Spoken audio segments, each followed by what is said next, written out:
जय हिंद दोस्तों, उम्मीद करता हूँ आप सब अच्छे होंगे। दोस्तों, अगर आपके लोन भी 7 लाख से कम है तो आज आप लोगों की इस वीडियो के माध्यम से मौज करा देने वाले हैं, क्योंकि बहुत सारे लोग हताश और परेशान थे। कमेंट में भी मैसेज आ रहे थे, सर मेरा इतने लाख का लोन है, मेरा इतने लाख का लोन है, मेरे से नहीं भरा जा रहा, जॉब चली गई है, बिजनेस में लॉस हो गया, मैंने ऐसी जगह पैसा डाल दिया, मेरे से निकलने को नहीं हो रहा, मेरा पैसा लॉस हो चुका है, घर पे मेरी दादी बीमार है, मेरे पिताजी बीमार है, मेरी माताजी बीमार है, जिस कारण मैं लोन नहीं भर पा रहा, लेकिन रिकवरी एजेंटों ने बहुत परेशान कर रखा है। तो आज ये वीडियो उन्हीं लोगों के लिए बना रहा हूँ जो कि इस समय इस सब वजह से परेशान है।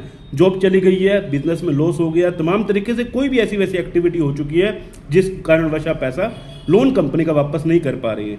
तो दोस्तों, अगर आप चैनल पर पहली बार आए तो चैनल को सब्सक्राइब करने के सारे वीडियो को एक लाइक कर देना और शेयर करना उन लोगों को जो इस समय लोन की किस्त नहीं भर पा रहे हैं। जरूर शेयर करना ताकि और लोगों तक अवेयरनेस पहुंच सके, क्योंकि बहुत सारे लोग हैं जो कि इस समय आत्मनिर्भर समाप्त करने की बहुत ज़्यादा कोशिश कर रहे थे, तो लेकिन वीडियोस वगैरह देखकर उनका जो है मन बदल चुका है और वो अपना सही तरीके से जीने की राह देख रहे हैं। तो ये वीडियो शेयर जरूर करना और कमेंट में अपने शहर का नाम और कंपनी का नाम लिखकर जरूर बताना, ताकि हम आपको बता सकें कि आपके शहर में रिकवरी एजेंट आ सकते हैं या नहीं आ सकते। और दोस्तों, मैं अपने चैनल पर रोजाना लाइव स्ट्रीमिंग करते हैं। देखो दोस्तों, हम लाइव स्ट्रीमिंग के माध्यम से जुड़ने के लिए बेल नोटिफिकेशन जरूर दबा लीजिएगा, ताकि जैसे हम लाइव पर आए आप तक नोटिफिकेशन पहुंच जाए। बाकी मैं अपना नंबर स्क्रीन के ऊपर शो कर दूँ, किसी भाई की कोई पर्सनल क्वेरी होगी तो आपका ललित भाई आपसे खुद कॉन्टैक्ट करेगा कॉल बुकिंग के माध्यम से। दोस्तों, आज जिस लोन कंपनी के बारे में बात करेंगे हम, जो NBFC कंपनी है, क्रेडिट कार्ड के बारे में बात करेंगे। अगर आपके मल्टीपल लोन, देखो दोस्तों, वैसे तो लोन दो प्रकार के होते हैं, एक होता है सिक्योर्ड लोन और एक होता है अनसिक्योर्ड लोन। जो सिक्योर्ड लोन कौन से हैं वो भी आपको जानना जरूरी है। सिक्योर्ड लोन कौन से होते हैं? एक होता है जैसे कार लोन हो गया, आपका कोई बाइक लोन हो गया, या फिर प्रॉपर्टी का लोन हो गया, मर्गेज लोन हो, कोई भी इस तरह का लोन है जिसमें आपने कोई दस्तावेज कंपनी को दे रखे हैं, तो वो एक सिक्योर्ड लोन होता है। अब अनसिक्योर्ड लोन कौन सा है? जिसमें आपने बैंक को कुछ भी कागज नहीं दे रखे, एक आधार कार्ड, एक पैन कार्ड, एक OTP, इस बेस पर आपने लोन ले रखा है। ये सारे के सारे अनसिक्योर्ड लोन होते हैं, जो कि आपको इंस्टेंट 2 मिनट में आपको लोन प्रोवाइड हो जाते हैं, कंपनी की तरफ से प्री अप्रूव्ड ऑफर आ जाते हैं, तमाम तरीके के ऑफर आना, इन सबको अनसिक्योर्ड लोन बोला जाता है। अब इस लोन ट्रैप में आप फंस चुके हो, जैसे कि मान के चले आपने एक लोन को चुकाने के चक्कर में दूसरे लोन को चुकाने के चक्कर में तीसरे को चुकाने के चक्कर में चौथा, ऐसे करके आपने बहुत सारे लोन ले लिए।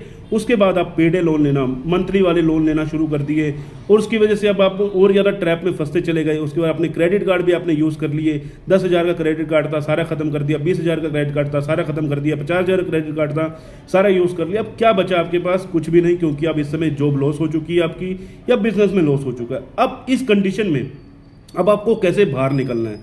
अगर इस कंडीशन में आप फंस चुके हो तो जरूर कमेंट में जरूर बताइएगा, क्योंकि हमें भी देखना है कितना रेशो चल रहा है इस समय लोन डिफॉल्टर्स का, ताकि हम और ज़्यादा अवेयरनेस वाली वीडियो आप लोगों के लिए बना सकें। क्योंकि अब ज़्यादा से ज़्यादा लोग हताश और परेशान रहेंगे तो बहुत सारे लोगों के मन में बुरे डाउट आते हैं, तो इसलिए वीडियो को ज़्यादा से ज़्यादा शेयर जरूर कीजिएगा।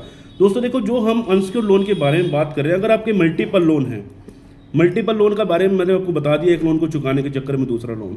अब ये लोन आपकी, जैसे मान के चले आपका किसी XYZ से लोन चल रहा है, अब उसकी किस्त भरने में असमर्थ हो गई, तो तमाम तरीके से अब जो आने वाली परेशानी है उनसे कैसे निपटना है, परेशानियों से निपटने के तरीके इस वीडियो के माध्यम से मैं बताने वाला हूँ, क्योंकि इस समय बहुत सारे लोग हैं जो परेशान हैं। अब आपका कोई भी कंपनी से लोन चल रहा है, उसमें नहीं भर पा रहे हैं, तो सबसे पहले जो लोन कंपनी है सबसे पहला काम क्या करती है? आपका जो डाटा है, आपका फ़ोन नंबर, आपका डाटा, जो कुछ भी है, थर्ड पार्टीज को भेज देती है। थर्ड पार्टीज कौन सी? रिकवरी एजेंटों को, रिकवरी एजेंसी को। रिकवरी एजेंसी के पास जब आपका केस जाता है तो धीरे धीरे आप लोगों को परेशान करना शुरू किया जाता है, जो कि शुरुआती दौर में क्या करती है लोन कंपनी, आपके पास सिंपल एक टेलीकॉम कंपनी की तरफ से फ़ोन आएगा, सर आपका सिविल डाउन हो जाएगा, अगर आप लोन नहीं भरेंगे आपका सिविल स्कोर डाउन हो जाएगा, आपको लोन लेने में दिक्कत आ सकती है, आगे ऐसे आपको प्यार से समझाया जाता है। लेकिन जब धीरे धीरे करके जब आप उनको लोन की किस्त नहीं भर रहे होते तो इनका तांडव जो है दिन प्रतिदिन बदलता चला जाता है, बढ़ता चला जाता है। एक हफ्ते के बाद इनके मुंह में गालियां भी आनी शुरू हो जाती हैं, और ये लोग आपको बहुत ज़्यादा टॉर्चर करना शुरू कर देते हैं। आप लोन नहीं भरोगे तो हम ये कर देंगे, ऐसे कर देंगे, वैसे कर देंगे। लेकिन कोई भी रिकवरी एजेंसी आपके साथ कुछ भी ऐसा नहीं कर सकती। ये सिर्फ दुर्व्यवहार करके, हरासमेंट करके पैसा निकालने की इनकी तरकीब होती है। ये मत सोचना कि ये तरकीब नहीं है, ये एक तरकीब है उनकी। अगर वो तरकीब नहीं लगाएंगे तो सारे के सारे पैसे इनके लोग मार लेंगे। तो ये बात हकीकत है, ये चीज़ हमेशा आप एग्री करके रखिएगा। लोन कंपनियां जितनी भी हैं थर्ड पार्टीज का यूज़ इसलिए करती हैं ताकि उनका नाम कहीं से कहीं तक ना आ सके। अब उनका नाम आ जाएगा तो लोन कंपनी के ऊपर खतरा बढ़ जाता है। अब ये थर्ड पार्टीज का सहारा लेती हैं। अब थर्ड पार्टी आपको तरह तरह से टॉर्चर करती हैं, परेशान करती हैं। बहुत सारे लोगों ने इन थर्ड पार्टीज का जो रिकॉर्डिंग लेकर मुआवजा तक लिया है।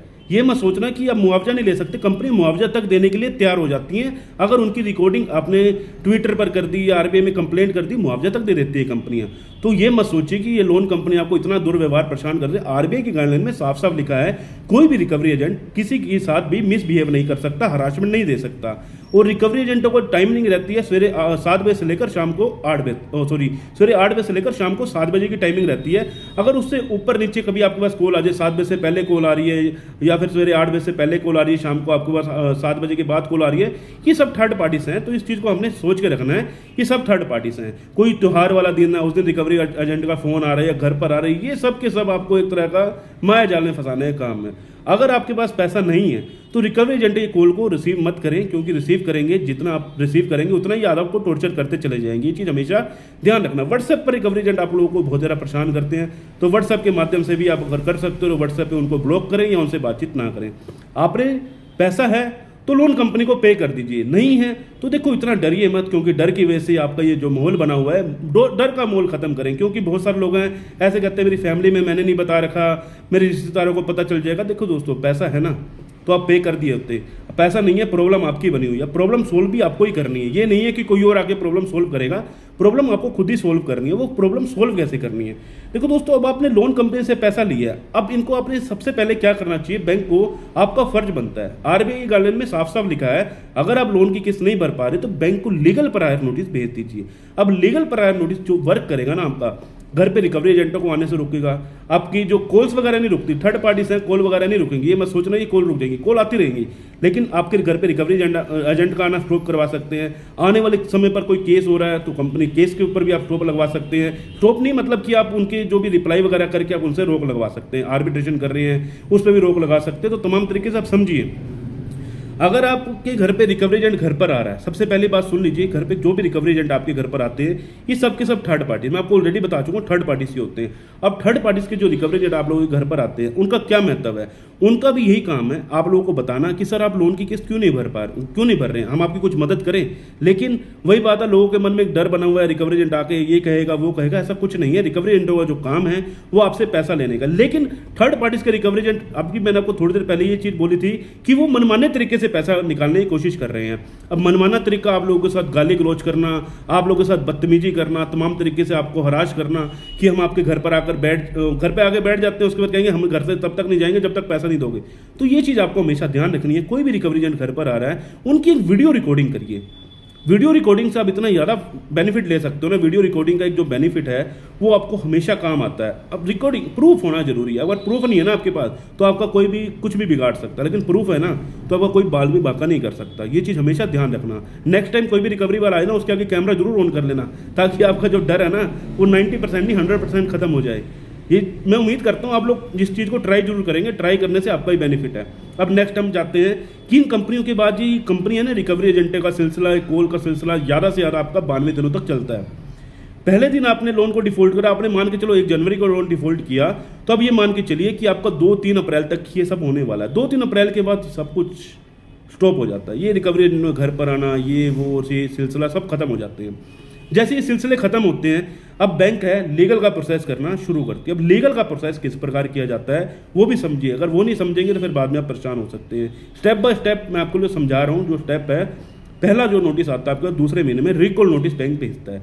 अब जो रिकॉल नोटिस है उसका मतलब क्या है? Reminder notice. वो बैंक आपको एक याद दिलवा रहा है कि आप अपने लोन की किस्त नहीं भरी। अगर आप लोन की किस्त नहीं भरेंगे तो हम आपके ऊपर लीगल का स्टेप ले सकते हैं। लीगल का स्टेप ले सकते का मतलब उनके पास पूरी अथॉरिटी है, क्योंकि आपने एग्रीमेंट पूरे साइन करके दे रखे हैं। उनके पास पूरे एग्रीमेंट है, ओटीपी है, सब कुछ है, आपकी बैंक की स्टेटमेंट है, सब कुछ है। तो वो आपके ऊपर लीगल का प्रोसेस कर सकते हैं, क्योंकि उन्होंने आपके अकाउंट में पैसा डाल रखा है। अब बैंक जो है आपके पास सबसे पहले डिमांड नोटिस भेजता है। अब डिमांड नोटिस में क्या होगा? डिमांड नोटिस में बैंक डिमांड करता है कि हमें हमारा पैसा पूरा वापस कर दो, नहीं तो आप हमें 15 दिन में इसका जवाब दीजिए, नहीं तो हम आपके ऊपर कोई ना कोई कार्रवाई कर देंगे। अब व्यक्ति क्या करते हैं? उस रिप्लाई नहीं करते, उसको छोड़ देना, कुछ नहीं होगा, देखी जाएगी। क्योंकि बहुत सारे लोग हैं इस समय सोचते रहे नोटिस से कुछ नहीं होता, लेकिन नोटिस से बहुत कुछ होता है। नोटिस अगर डिमांड नोटिस आया उसका रिप्लाई करवाइए किसी एडवोकेट के माध्यम से, क्योंकि अगर एडवोकेट के माध्यम से होगा, क्योंकि वो भी एडवोकेट के माध्यम से आपको नोटिस भेज रहे हैं, तो आपने जो रिप्लाई करना है एक एडवोकेट के माध्यम से करना है। अगर एडवोकेट नहीं मिल रहा, संपर्क कर लीजिए, कोई दिक्कत वाली बात नहीं है। कॉल बुकिंग के माध्यम से कोई भी संपर्क कर सकता है। उसके बाद अब डिमांड नोटिस उसका रिप्लाई कराया। आर्बिट्रेशन का मतलब क्या होता है? मध्यस्थता करना।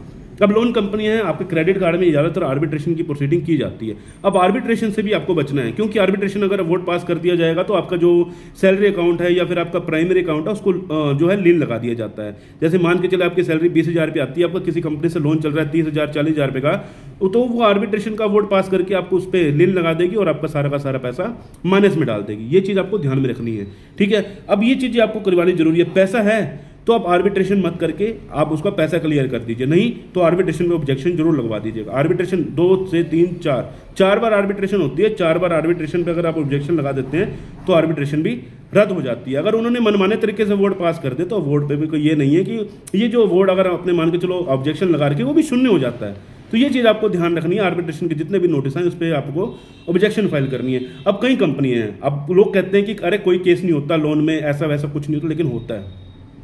बहुत सारे लोगों के पास सम्मन आ चुके हैं, ठीक है, बहुत सारे लोगों के पास सम्मन आ चुकी है। ये मत सोचो कि सम्मन नहीं आएगा, सम्मन जरूर आते हैं, बहुत सारे लोगों के पास आ चुके हैं, लेकिन हर कंपनी नहीं भेजती, लेकिन कुछ कंपनियां भेज देती हैं। तो वो चीज़ आपको हमेशा ध्यान रखनी है। वो ध्यान कैसे रखनी है, आपको जो नोटिस आ रहा है उसको ध्यान से पढ़िए, क्या लिख रखा नहीं आपको समझ आ रही, किसी एक्सपर्ट से पढ़वाइए, एडवोकेट से पढ़वाइए, ताकि वो आपको बता सके इसमें क्या प्रॉब्लम आ सकती है। अब सम्मन आ गया है, अब सम्मन में हम क्या करें, देखो सम्मन आने के बाद आपको कुछ नहीं करना, आपको एक वकील पकड़ लेना है, जो भी आपको मिल जाए वकील। देखो अगर आपको नहीं मिल रहा तो मैं ऑलरेडी आपको बता चुका हूँ कि वकील हम प्रोवाइड करा कर दे देते हैं। उसके बाद अगर वकील आपने ढूंढ लिया, उसके बाद आपको कुछ नहीं करना। लोन कंपनी जो है लोन को फोरक्लोज भी करती हैं, सेटलमेंट भी देती हैं, तमाम तरीके से हर तरह की सेटलमेंट आपको अप्रूव हो जाती हैं। लेकिन जो सेटलमेंट का जो असली दायरा है, देखो 92 दिनों के बाद एनपी हो जाता है आपका अकाउंट। एनपी होने के बाद अब लोन कंपनी आपको सेटलमेंट तो दे देंगी, लेकिन शुरुआती दौर पर आप ये सोचेंगे कि भैया मेरा अकाउंट एनपी हो गया, मेरी सेटलमेंट हो जाएगी। लेकिन इसका जो कायदा है, शुरुआती तौर पर कंपनियां हैं जो आपको 1 लाख का लोन है वो कहेंगे 80,000 रुपये कर दो, आपका लोन जो है सेटलमेंट कर देंगे। लेकिन अब लोन सेटलमेंट करना है, अपना सिविल खराब करना है, तो सबसे पहले भैया आप 80,000 रुपये में सेटलमेंट करके, ये एक मूर्खता है। अगर आप उसको पूरी तरह से सेटलमेंट करना ही चाहते हो तो भैया लोन कंपनी से थोड़ा, जैसे नोटिस आ रहे हैं उसका रिप्लाई करवा के थोड़ा और लंबा खींच के, जितना पुराना केस होगा उतनी अच्छी सेटलमेंट मिलने वाली है। 2025 में जिन जिन लोगों के लोन वो हुए थे, डिफॉल्ट हुए थे, मार्च आ गई है, 2 महीने के बाद मार्च आ गई है, इतने इस समय आपके पास नोटिस आ रहे होंगे, इतने रिकवरी एजेंटों के फ़ोन आ रहे होंगे, भैया सेटलमेंट करवा लो, सेटलमेंट करवा लो। ये जो समय है ना, ये सेटलमेंट का समय है, ये चीज़ ध्यान रखना। अगर आपके पास पुराने लोन थे 2025 के, तो ये समय आपका है सेटलमेंट के लिए, आपके आसानी से सेटलमेंट हो। जो कंपनी सेटलमेंट नहीं भी दे रही थी ना, वो भी कंपनी अब सेटलमेंट देना शुरू करेंगी। क्यों? क्योंकि उनको अपना लेजर जो है, पुराने लेजर कंप्लीट करके नए लेजर से उनको काम करना है। तो सारे पुराने लोन क्लियर होंगे नए लोन के हिसाब से, क्योंकि अब लोगों को 1 अप्रैल के बाद उनको सारा, 1 अप्रैल से पहले उनको सारा डाटा क्लियर करना है। अब वो जब डाटा क्लियर होगा 1 अप्रैल के बाद उनको नए तरीके से काम करना है, तो सारा का सारा पुराना क्लियर करने के लिए वो सेटलमेंट के ऑफर भी आपको 20%, 15%, 30% ऐसे ऑफर, जो कंपनियां लोन की सेटलमेंट नहीं भी करती ना, वो भी 50-60% में आपको सेटलमेंट देने वाली है। जो ये चीज़ ध्यान रखना। उम्मीद करता हूं आप लोगों के मन में जो डर था ना, वो खत्म हो चुका होगा। अगर अभी भी डर खत्म नहीं हो, वीडियो को 2 बार देखिए, 3 बार देखिए, ताकि आपके मन में जो डर है ना वो खत्म हो सके। दोस्तों हमेशा एक ही बात बोलते हैं, पैसा है तो पे कर दीजिए, नहीं है तो वेट कर लीजिए। जैसे ही आपके पास पैसा है ऐसे उस समय पे कर दीजिए, क्योंकि पैसा तो देना ही है, आज नहीं देंगे कल देंगे, लेकिन पैसा किसी का मारना नहीं है। लेकिन अगर आपका प्रॉब्लम बनी हुई है, जेन्युइन प्रॉब्लम, तो उससे कभी दूर भी नहीं भागना। उम्मीद करता हूँ जानकारी आपको अच्छी लगी, कि मिलते किसी इन्फॉर्मेटिव वीडियो के साथ। जय हिंद, जय भारत।